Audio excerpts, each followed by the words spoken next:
The ideal hedgerow for rejuvenation is an escaped hedgerow.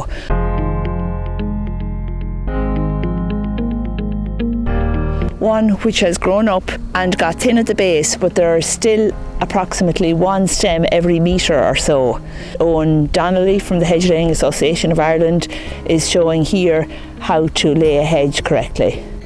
What we're doing here is cutting the hedge at the base, and we're trying to make the cuts as low to the ground as possible. So you always lay a hedge uphill, so what we call the pleachers, the stems, are cut and laid at an angle of 45 degrees running up the slope.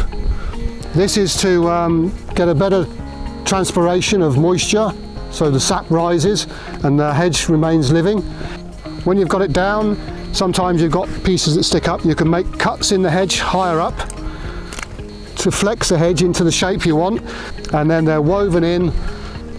It's actually rolled back slightly from the ground cuts, and this is to allow light to get into the hedge and for the hedge to rejuvenate and reshoot up along the face.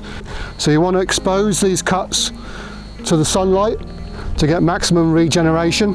The great difference between coppicing a hedge and laying a hedge is that you're retaining the hedge. It's a living entity. You get a rejuvenated hedge from the base, but you've got a living platform for birds to nest in. Because they're attached to the hinge, they'll still flower, they'll still bear fruit. Things like thrushes, blackbirds, robins to nest in. Dunnocks, a little hedge sparrow, likes to nest in the base of these hedges. Having a tree in the hedgerow provides a song perch for birds, and if you can leave whitethorn or blackthorn, crabapple, so on, the flowering species, they're also good for pollinators. This is known as a gallog, which is a pin that holds the hedge down. If it's a windy site, you don't want it rocking around.